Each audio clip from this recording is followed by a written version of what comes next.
Wyatt Earp, Wyatt Earp, brave, courageous, and bold. Long live his fame, and long live his glory, and long may his story be told.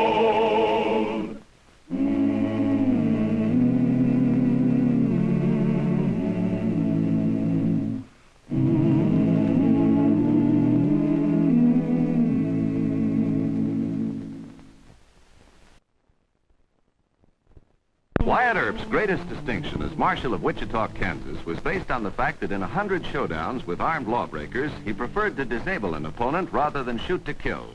But George Peshauer, a renegade of such villainy that he was expelled from the Thompson gang of outlaws, managed to anger Wyatt into a killing temper.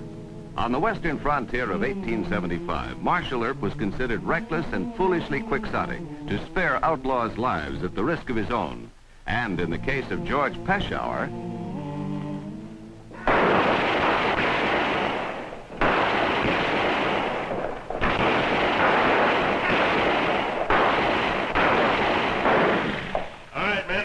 check in your guns quick. When Earp shows up, nobody knows nothing about this hoorah. I'm in town on business, but Rawhide and Deacon Earp, that's my pleasure. I beg your pardon. Are you by any chance Mr. George Peshauer? That's right. You must be that English fella. Oh, you can tell? Don't worry about it, son. Time you spent a couple of months on that spread you figured on buying, you look like a cowman same as anybody else. I shall try to be, Mr. Peshauer. What do you say? Let's go in and get a drink. Thank you. I'd like...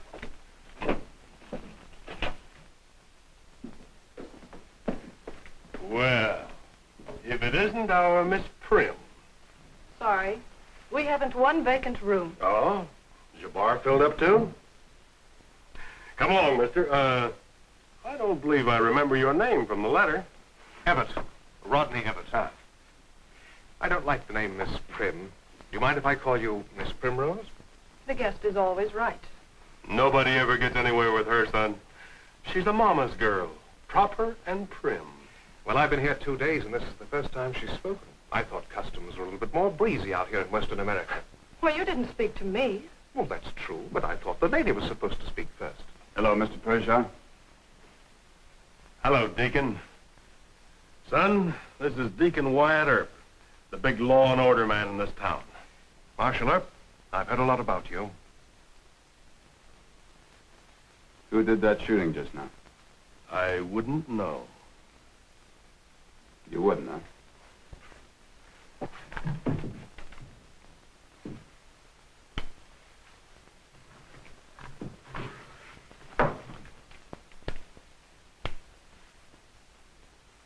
You're a liar. You still want to say you don't know anything about it? Look, Earp, you run it over me and Chad Pierce once in Ellsworth.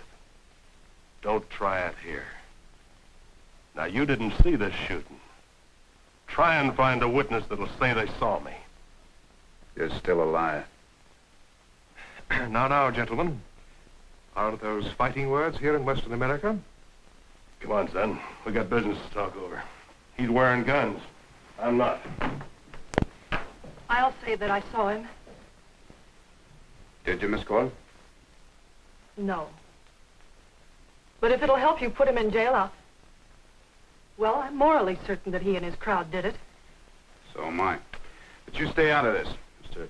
Peshauer is a real nasty man. Is that, Englishman a friend of his? I don't know. Mr. Evatt checked in yesterday.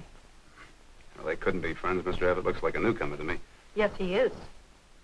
Well, I guess he's over 21. Say hello to your mother for me. Mr. Earp. Look, there's nothing I can do, Miss Coyle. But you know that man's going to cheat Mr. Evatt in some way. Why isn't Peshauer the one that Ben Thompson refused to ride with anymore? Yeah? Then Mr. Evatt's in real danger. Well, he's liable to be bilked out of some money, yeah. Well, can't you warn him or tell him that... Look, the British are as stubborn a group as we have. A lot of them have bought ranches in Texas and Arizona territory. If they've been cheated, they kept their mouths shut and worked their own way out of it. Don't you worry about him. He'll be all right. You just help your mother take care of this hotel.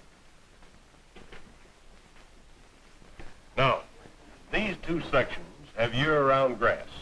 The little stony creek runs right through the middle of the place. Well, it sounds ideal for cattle. She'll carry 5,000 head, easy. Well, where do I buy the cattle? From the same place you buy the ranch. George, Peshawar and Company. Good. Oh, that simplifies matters. I'd like to see the place. Could we ride down there today? Well, not today, son. It's 150 miles. 100? Well, that would be a bit of a gallop, eh? I say, young chappie, you must be a blinking Britisher. Why, yes, I am. Fancy that. And how's your fuddy-duddy old queen? You take that back and apologize to my friend. I'm apologizing to no one. Kings, queens, or even you. No. No, he's mine. Nor you.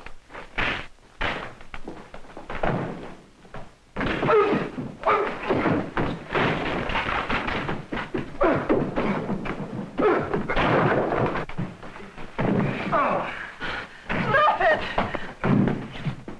I'll fix you. No! Mr. Earp!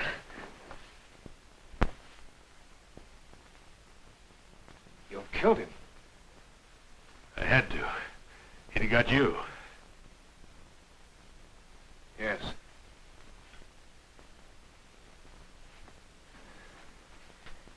I don't know what to say.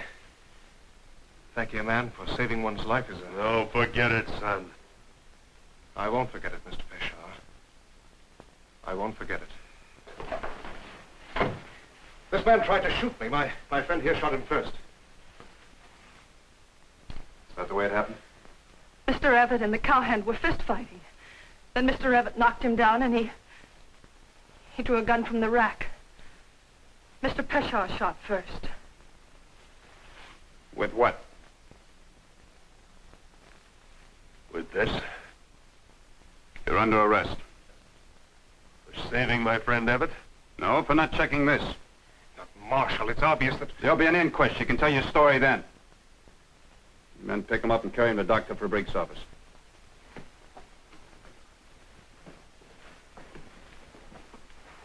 He doesn't need a doctor, he's dead. Dr. Fabrique is also our coroner. Come on, we'll take a walk over to the jail.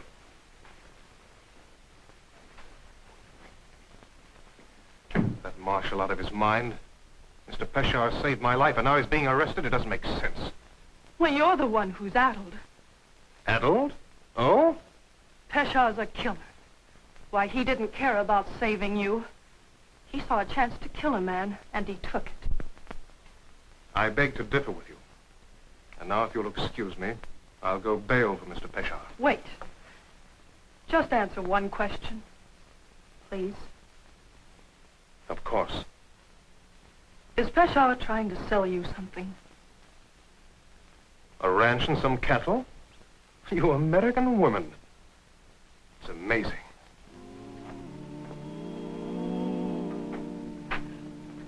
Cora. Yes, Mother. Lock the door, lock the door. Oh, this is dreadful. Right in our own lobby.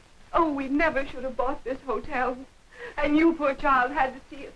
I don't see how you managed not to faint. Now, Mother, you know I never... What's to become of us? And of this hotel? Just business as usual, Mother. Oh, Cora, how can you be so calm? A shooting right in our lobby. But it's going to be a lot worse. What?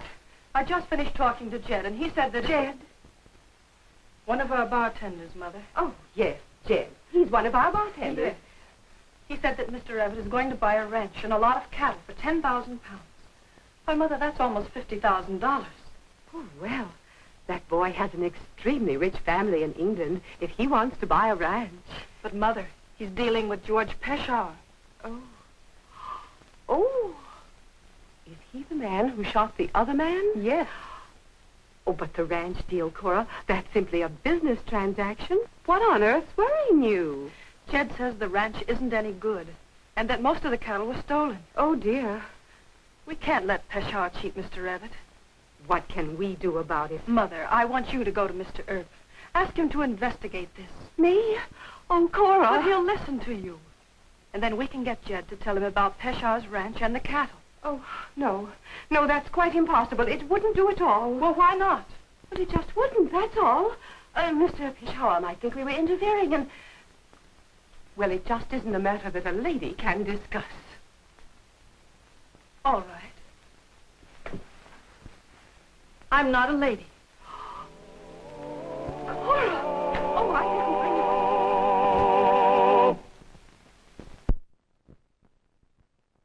you. Here's the bail money for my friend. I don't know much about your American law, Mr. Earp, but I have the distinct impression that it follows most of the English statutes. Or am I in error? No, Mr. Abbott, you're not in error. We derive from English law. Then any offense less than murder is bailable. True. But killing a man in a gunfight is murder, technically. I say now, Mr. Earp, that's not quite cricket. You heard Miss Cora admit... Mr. Abbott, your friend's going to stay in jail until a coroner's jury exonerates him. Then it's obvious there's bad blood between you and Mr. Peshawar. Look, he's a killer, a cheat, and a rustler. Or I could use more profane terms if you'd like. I suppose you have proof of what you say. Yeah, I caught him cheating at poker once. Now, that's only your word. Do you doubt my word? Mr. Peshawar defended me at the risk of his own life. I think I should defend him. Seems to me I'm obliged, you know. Yes, I think you're a liar.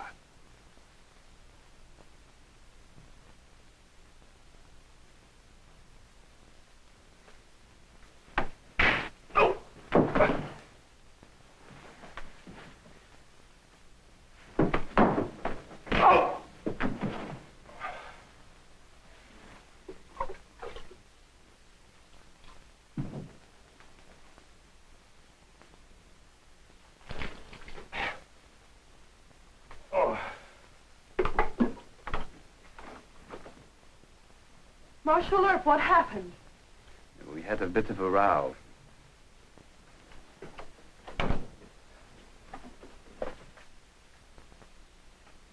Why did you pick on him? Peshawar's the one that ought to have his head knocked off. It was a beautiful right punch. Maybe I should have called you out with revolvers. Are you good with them? Not too bad. I shot for England at the Bisley matches. Miss Primrose. I am sorry. I vaguely remember the scent of perfume, but I thought I was in the land of dreams. You still are if you plan to deal with George Peshawar. Oh? You agree with Mr. Earp? Yes. If you'd only listen, you'd understand I'm why... sorry. I'm being stubborn, I know. It's a bad habit with us British. We're loyal to our friends.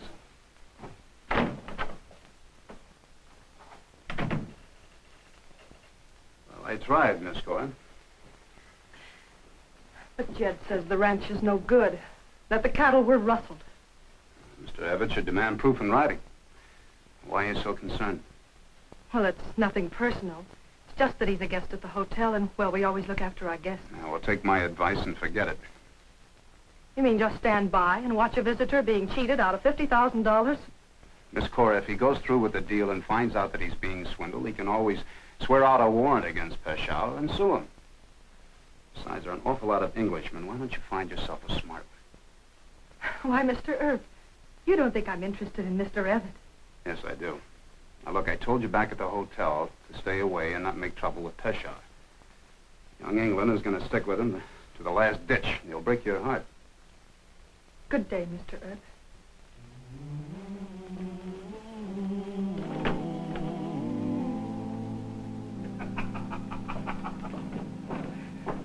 We sure made a monkey out of Earp.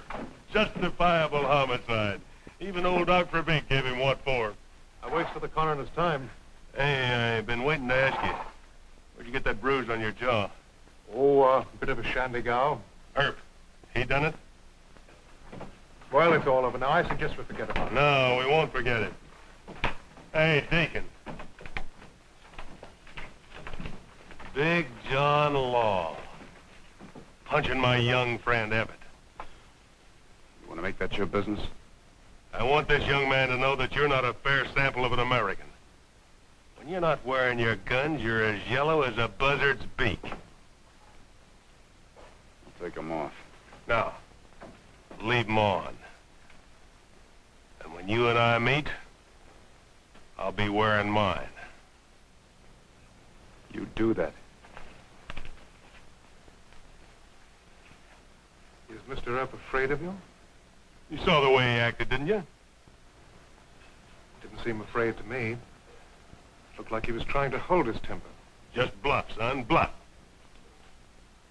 When I'm wearing my guns, the man that's not afraid of me is a fool or an idiot. Now, come on. Let's go wet our whistle. Talk about that cattle spread.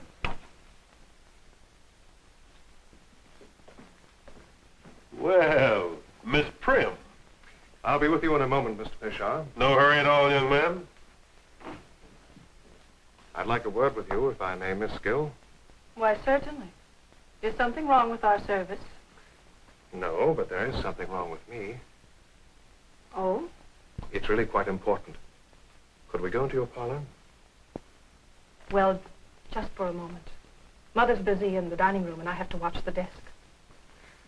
Just for a moment.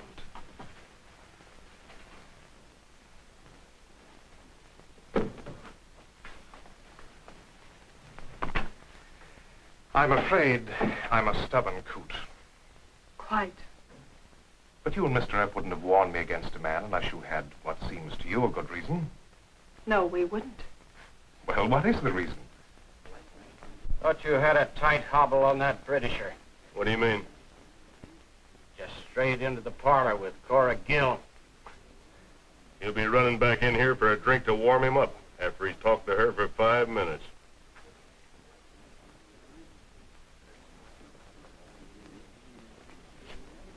And Mr. Earp says that you should ask for proof of everything in writing. I haven't any proof. You must think me quite a simpleton. I had no intention of buying from Mr. Peshar sight unseen. Well, I'm certainly glad to hear that. You see, the ranch was listed with Higby and Pelham in London. They're quite reliable brokers. He sent me a complete description of the ranch with photographs. Well, it's your money, Mr. Evatt. But I must look at the ranch, you know. I mean, in justice to Mr. Peshar. Tell me, do you plan to take much cash with you? I have given you a dreadful impression of stupidity. No, I carry a Bank of England drops. You're not stupid. Now, isn't that odd? What? Well, how happy I feel just to hear you say, I'm not stupid. It's quite true, you know. I've been in love with you for the last half hour at least. Longer than that. Really? Excuse me, Miss Cora. Mr. Peshar wants to see Mr. Evatt right away. I'll tell him in a few minutes. No. No, he mustn't get the idea You're that... quite right. You wait right here. I've got much more to say to you.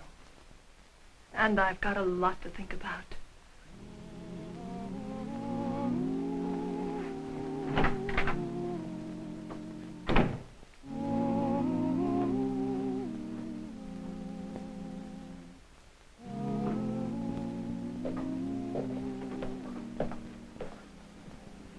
You wanted to see me? The paper just came out with a bad weather report for tomorrow. Oh? I think we'd better hit the trail, son. We can cross most of the creeks before the rains flood them. Well, when would you want to leave? Right away. I'll have to go upstairs and pack my gear. Oh, I'm sorry to rush you this way, but when it rains this time of year, that trail gets mighty bad.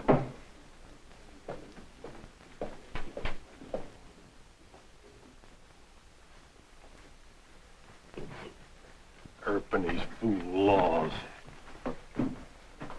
Oh, Miss Cora, there's bad weather coming up. Mr. Peshar thinks we ought to go for the ranch right away. No. No, please don't go with him. Hey, what is this? Well, Cora and I have an understanding. What's the idea of telling him not to go with me? You're a cheat. And a crook. You've been listening to Wyatt Earp, huh? Now, look, let's not have any of this. I'll ask her. What else does Earp say? Earp doesn't say anything. I say it. Why, you stay out of this. I think not. No, he'll shoot. I struck you. I want Earp. Where are you going? I left my gun in my room. You, going after him? Why don't you let me and the boys take the shower? You offered me the fight. But you're too sore at him, Wyatt. You might kill him. That's right. No, sir. Oh? A lot of folks heard Peshawar rawhide you. If you kill him, folks gonna say it was a grudge fight. You've been up against a lot of men as bad as Peshawar, and only wounded him or buffaloed him. Well, this is different. Why is it different? Because Peshawar really hates me. The rest of them were just drunks or killers paid to do a job. Men in a corner like Ben Thompson.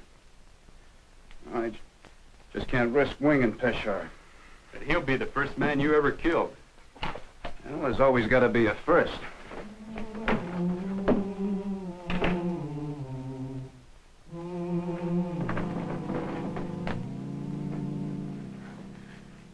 Oh, no, you're not. It's my job. It's not your job. The fight's between him and Mr. Earp. No, it's my fight. You can't do anything with a gun. Mr. Earp's been in 100 fights. He can take care of Peshawar. You let him handle this. No. A man must shoot his own tigers. Well, you can't love me and do this. I love you very much.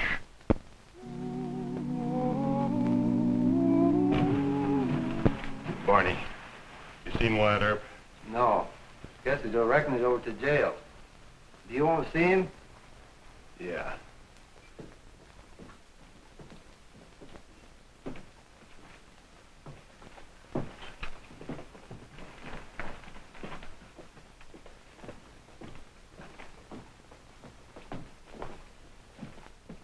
Yeah, I want to see him.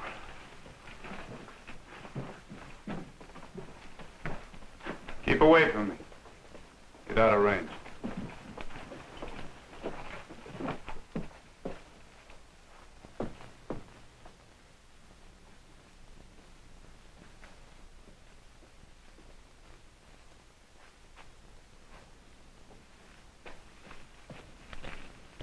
Mr. Evatt, stay out of this.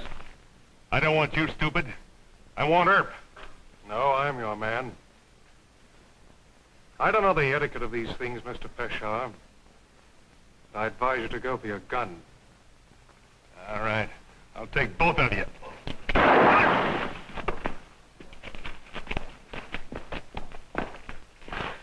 Why'd you butt in? Well, it's my job. He's not dead, is he? No. Where'd you aim? Shoulder shot? You hit him in the chest. Why don't you aim for the heart? Well, I had to spare his life. He saved mine, you know. All right.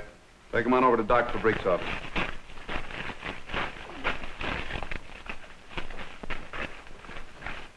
Give me your gun. Oh. Of course.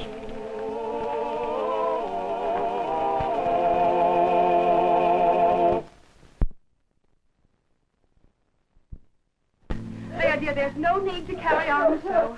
I told you, if we had stayed in Chicago... Oh, if we'd stayed in Chicago and I'd married Mr. Donaldson. Stop it! Stop it! Now, dear, if you had just listened to me... that English boy, did he get hurt? No, ma'am. Oh, thank heaven. There you see, Cora, now everything's going to be all right. Oh, I begged him not to go, but he went anyway. Mr. Evatt's a fine man. I think he saved Mr. Peshawar's life twice. Saved his life twice. Well, he didn't kill him, and he kept me from temptation. Well, then, what did happen to Mr. Peshawar? Well, he'll live. He got shot in the chest. Miss Cora, I told you there were an awful lot of Englishmen, but I think you ought to stop looking. Did you put Rodney in jail? Have you no shame? A man who went out to meet a desperado. A man who might have saved your life. A man... Rodney. Oh, Rodney. Oh, Mr. Earp, you had him up your sleeve all the time. You know, he's so much like that boy in Chicago. Why, you know, I don't mean that Mr. Donaldson, though, but there's that other boy. Well, he cleaned up the country, the old Wild West country. He made law and order prevail. And none can deny it, the legend of Wyatt forever will live on the trail. Oh, Wyatt!